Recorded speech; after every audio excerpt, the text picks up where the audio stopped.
Hey y'all, what's up? Hope everybody is happy, healthy, hydrated, and well. So, I have another topic that I wanted to cover today, and that is being raised in trauma. I just wanted to touch briefly on this topic because this one came to me through journaling and shadow work, of course. I have noticed a dynamic, especially in melanated families as well, with how most of us were raised throughout our childhood. And I noticed three different styles. There is a style of being raised in trauma to where you may have a parent who is fearful. You know, they're fearful of things. They've lived their life on a straight and narrow out of fear because they are afraid to discover the unknown. So their subconscious is telling them if they stay in a place of where they are right now, everything is safe, everything is calm, everything is peaceful. So then when you are born, they're unknowingly digesting that into your system. Be safe, stay on the straight and narrow, do this, do that, don't color outside the lines, conform. And that's one of the ways that, they teach you, because they're living out their fear. They have manifested fear. And I've noticed the children who are born under usually restricted parents like that, they are very creative and they have a very wild kind of imagination. The second one that I wanted to talk about was when you are under guidance or parentship of where someone is always dysfunctional or angry. It's just, they're just everywhere. When you just have that person that's just everywhere, you always have, you're teaching your child a bit of chaos. And not to be kind of organized or just to be everywhere unknowingly.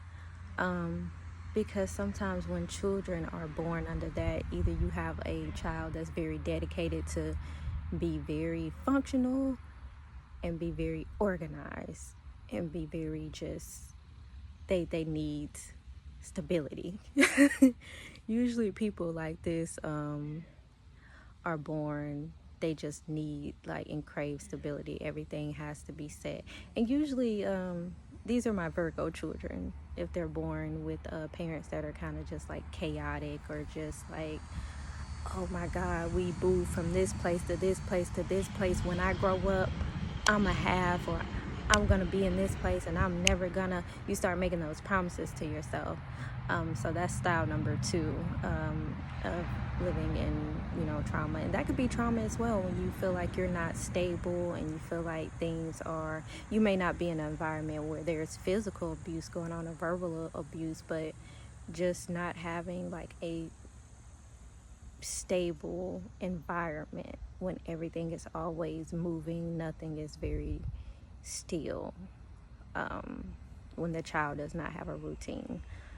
And the third one is, and I believe I said this in my second one, but this one is the third one, when you are under parenting style where people are emotionally unavailable or angry. Usually that child grows up to be very withdrawn. Sometimes they can't express themselves. So in turn, they develop a mindset of, well, I'm just going to keep all my feelings inside because this is a safe space. So when they try to express themselves to their parent, they're usually outcasted, or their feelings are discarded. So when they grow up, they internalize everything, keep their feelings to themselves, and they don't really let anybody in. They develop a barrier around them. They become very withdrawn. They're still probably emotional, but they become really, really withdrawn, and they don't feel safe expressing themselves.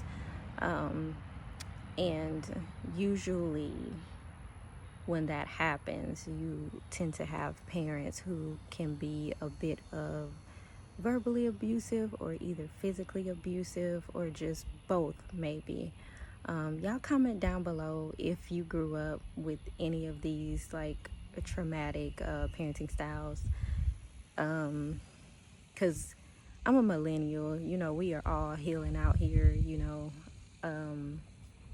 We don't have all the answers, but we definitely trying to maintain and to, you know, heal and do what we can out here to be the best versions of ourselves. So I just want to say I love y'all so much. Just want to say I love y'all so much, and I will see you on the next upload. Bye.